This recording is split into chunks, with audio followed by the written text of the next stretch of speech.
Hello friends, welcome to my channel.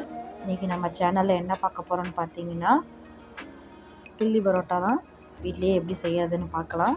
அதுக்கு நான் ஹோட்டல்லேருந்து 3 பரோட்டா வாங்கிட்டு வந்து வச்சுருக்கேன். அதுக்கு கிரேவி நான் வீட்லேயே செஞ்சுருக்கேன். இன்றைக்கி என்ன கிரேவி செஞ்சுருக்கேன்னா, சிக்கன் கிரேவி நான் வீட்லேயே ரெடி பண்ணி வச்சுருக்கேன். முதல்ல இலையில வந்து சிக்கன் கிரேவியை கொஞ்சம் ஸ்ப்ரெட் பண்ணிக்கலாம். ஸ்ப்ரெட் பண்ணினதுக்கப்புறமா ஒரு பரோட்டாவை எடுத்து நம்ம அதில் ஸ்ப்ரெட் பண்ணிக்கலாம்.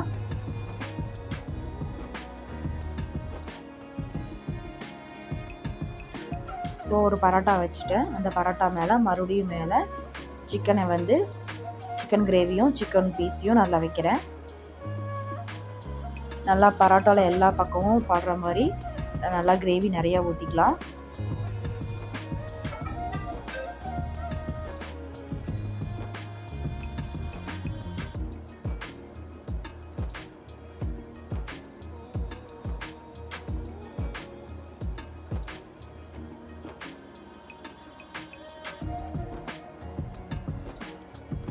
இப்போ பார்த்திங்கன்னா பரோட்டாவில் ஒரு லேயருக்கு மேலேயும் நான் வந்து ஆனியன் வைக்க போகிறேன்.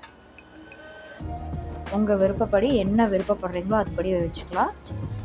சிக்கன் 65 வைக்கிறதுனாலும் வச்சுக்கலாம், இல்லை முட்டை ஆம்லெட் வைக்கிறதுனாலும் நம்ம வச்சுக்கலாம், இல்லை இந்த சிக்கன் கிரேவியை விட்டு நம்ம கலக்கி மாதிரி செய்வோம்ல அது வைக்கிறதுனாலும் வச்சுக்கலாம். இந்த ரெண்டில் எதுவும் செய்யலை. நான் வெறும் ஆனியன் மட்டும்தான் இன்றைக்கி நான் வைக்க போகிறேன். ஒரு பரோட்டா வச்சுட்டு அது மேலே மறுபடியும் சிக்கன் கிரேவி ஸ்ப்ரெட் பண்ணிக்கிறேன். நல்லா ஈவனாக எல்லா பரோட்டா மேலேயும் வர்ற மாதிரி நல்லா கிரேவியை வச்சுக்கோங்க. அது மேலே திரும்பவும் நம்ம ஆனியன் வச்சுக்கலாம்.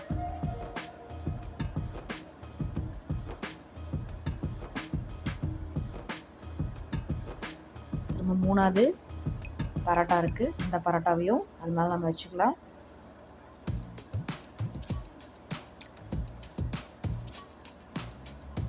இதுலேயும் நல்லா கிரேவி நல்லா ஈவனாக எல்லா பரோட்டா மேலேயும் படுற மாதிரி நல்லா ஊற்றி விடுவோம்.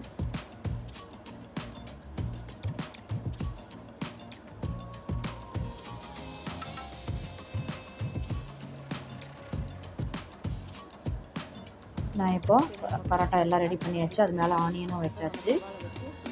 இப்போ இது வச்சதுக்கப்புறமா இலையை நம்ம க்ளோஸ் பண்ணிக்கலாம். அடுப்பில் ஒரு தவா வச்சுருக்கேன். அந்த தவாவில் நான் 2 ஸ்பூன் எண்ணெய் விட்டுக்கிறேன். எண்ணெய் விட்டு தவாவும் எண்ணெயும் சூடானதுக்கப்புறமா நம்ம எடுத்து வச்சுருக்க கில்லி பரோட்டாவை அந்த இலையை இதில் வைக்கணும்.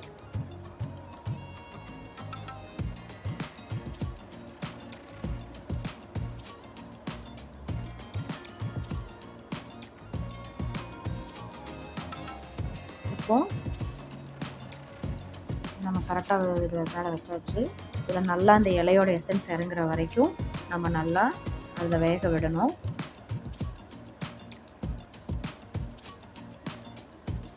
அப்போ தான் வந்து பரோட்டா வந்து நல்லா ஜூஸியாக நல்லாயிருக்கும்.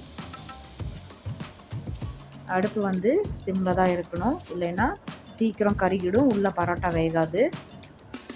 ஒரு மூடி போட்டு நம்ம இதை மூடி வச்சுக்கலாம். பாருங்கள், ஒரு சைடு வெந்துருச்சு, இன்னொரு சைடு திருப்பி போட்டிருக்கேன்.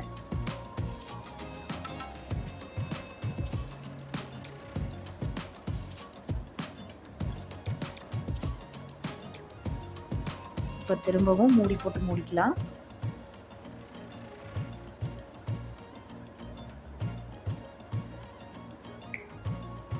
இப்போது 2 சைடும் திருப்பி போட்டு வேக வச்சு எடுத்துக்கலாம். பாருங்கள், இலை நல்லா கலர் சேஞ்ச் ஆகிருக்கு. இந்த ஸ்டேஜில் நம்ம ஒரு பிளேட்டுக்கு மாற்றிக்கலாம்.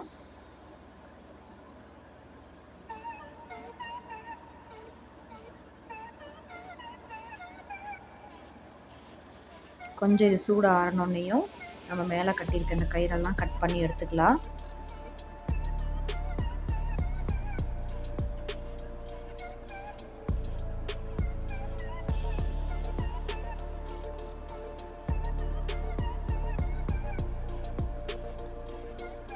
பாருங்கள், எல்லா கயிறையும் நான் கட் பண்ணி எடுத்துட்டு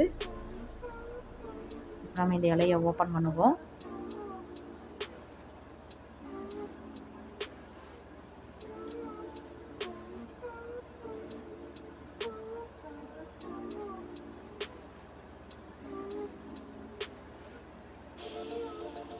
இப்போது நம்ம பரோட்டாவை ஓப்பன் பண்ணி பார்க்கலாம். இப்போ பாருங்கள், எல்லா மசாலாவோடையும் நல்லா வெந்து வந்திருக்கு. இந்த ஆனியனும் பாருங்கள் நல்லா கலர் சேஞ்ச் ஆகிருக்கு. இப்போது இந்த பரோட்டா நல்லா வெந்து நல்லா ஜூஸியாக இருக்குது.